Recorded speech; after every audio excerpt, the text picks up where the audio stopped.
Hello, I'm Richard Gisbert, and you're at the Listening Post. This week, what's making news today? Wall-to-wall coverage in Berlin as the global media mark the anniversary of the end of the Cold War. But was it a new dawn for the media in Eastern Europe? North Korea, Kim Jong-il says no to advertising on state-run television.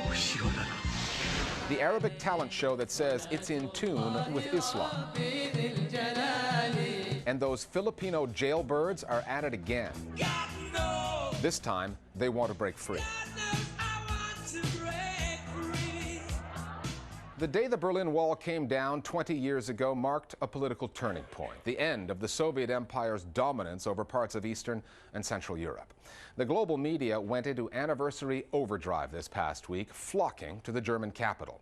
Back on November 9th, 1989, the media discourse was dominated by talk of new freedoms, including freedom of speech and freedom of the press. But has all that promising talk been realized? The short answer is yes, no, and not quite.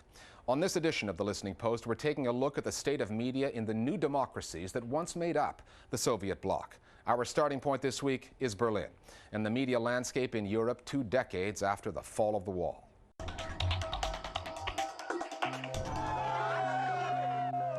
A historic moment tonight. The Berlin Wall can no longer contain the East German people. Astonishing news from East Germany, where the East German authorities have said, in essence, that the Berlin Wall doesn't mean anything anymore. It was history unfolding on the air. The streets of East Berlin have been one of those big media moments, the kind that decades later would have people asking, where were you when the wall came down? The people are here to celebrate freedom. For people that just want to be a part of this event at the Brandenburg Gate and mark the 20th anniversary. The Iron Curtain, which split the world into East and West, ceased to exist. Among the channels covering the anniversary was Russia's English-language news network, Russia Today. There was also media from former Soviet bloc countries. But how free have they been to report this or any other story? There are many prevailing factors that threaten press freedom in Central Eastern Europe. There still is political interference, political control. There are problems with libel laws, high taxes, police interference, problems with protection of sources. There have even been journalists murdered in Croatia, in Bulgaria. The Media Watch Group, Reporters Without Borders, publishes an annual Press Freedom Index. The highest-ranking former Soviet state, 24th in press freedom, is the Czech Republic, just ahead of Hungary. Then come Poland and Slovenia, tied at 37, and Bosnia and Herzegovina at 39. It is worth noting that those 4 countries all ranked ahead of established European Union countries France and Italy. Romania is at 50, but the rest of the post-wall media picture is not so pretty. Bulgaria at 68, Georgia at 81, Belarus at 151, and the center of the old Soviet Empire, Russia, is 153rd of the 175 countries listed.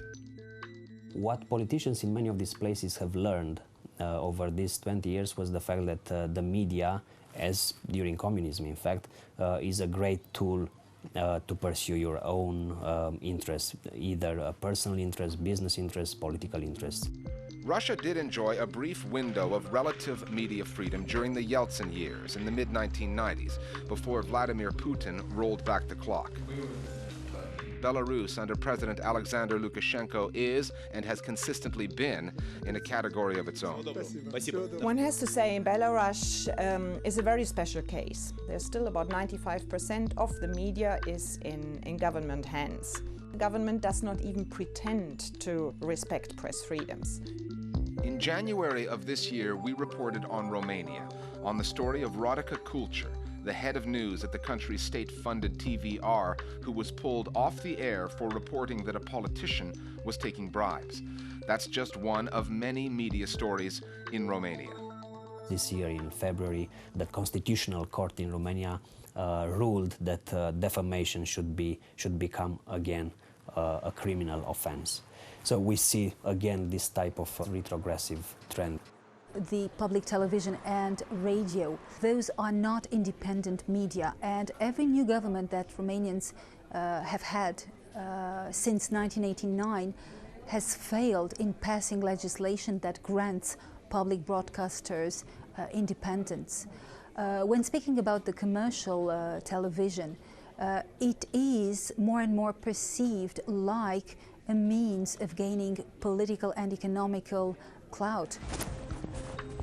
That was the case in Georgia in 2007. Imedi TV, a station owned by a wealthy businessman and presidential candidate, was shut down by the government in the middle of a news broadcast.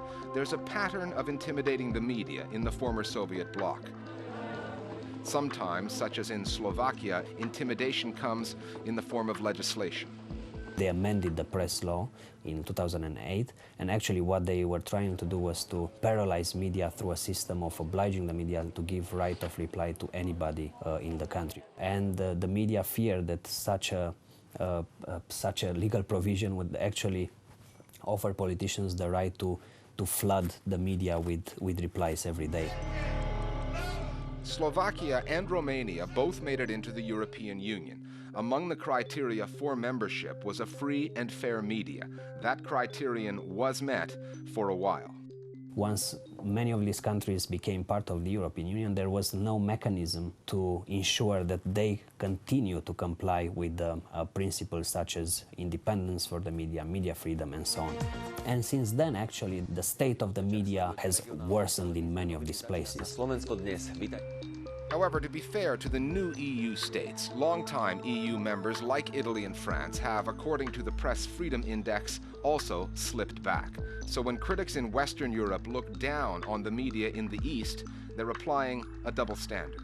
In Italy, Silvio Berlusconi, who is at the same time Prime Minister and still owns most of private media, but also controls very much the public service broadcasting. France is slightly different. There, the media has been taken over by big business. Very often big business has had also some relations with the Prime Minister.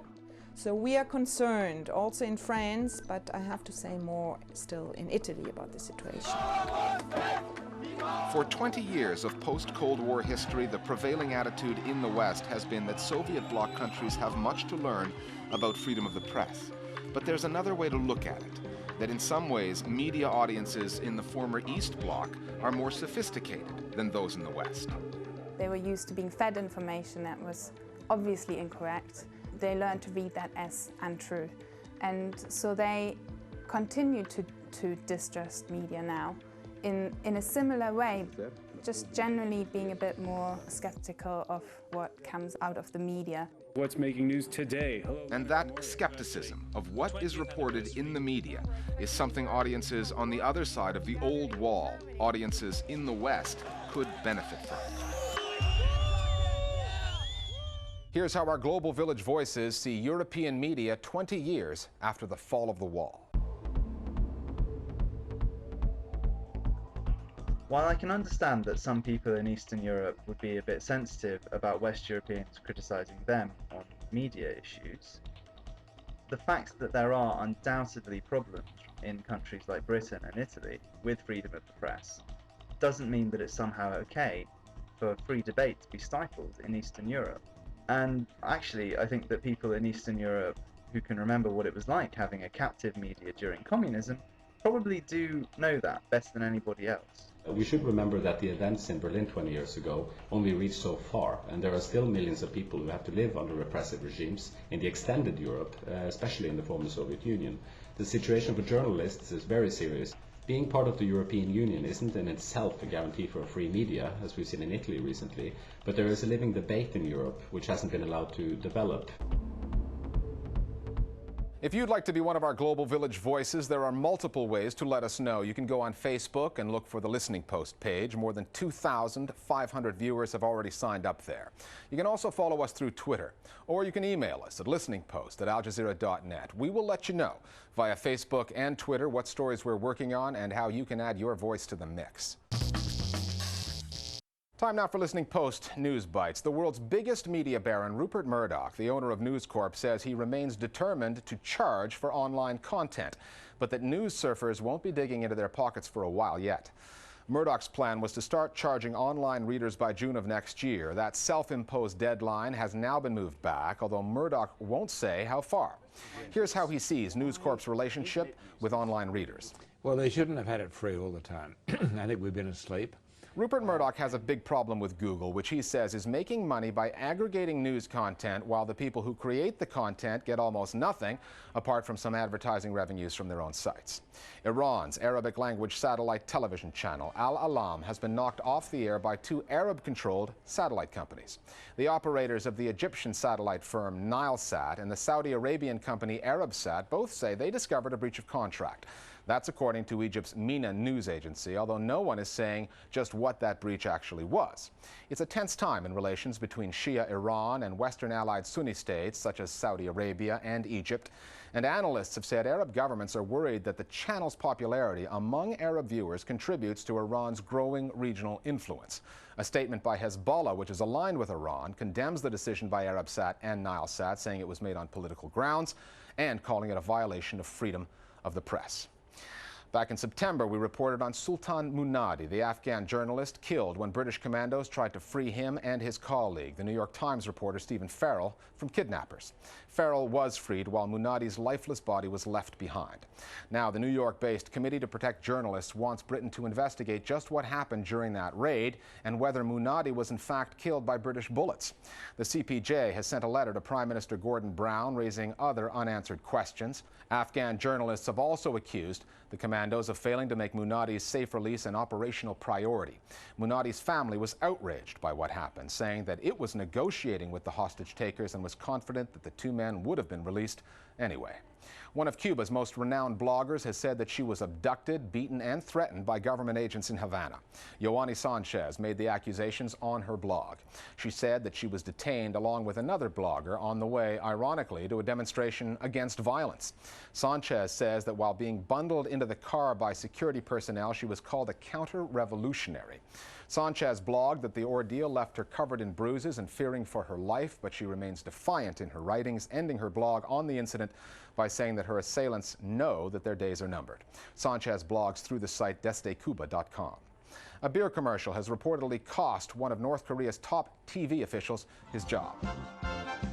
When the commercial first aired on state-run television back in July, news agencies outside North Korea were quick to report on it, suggesting that the ad, as well as adverts for hairpins, ginseng, and quail meat, were all signs that some commercial changes had come to the country.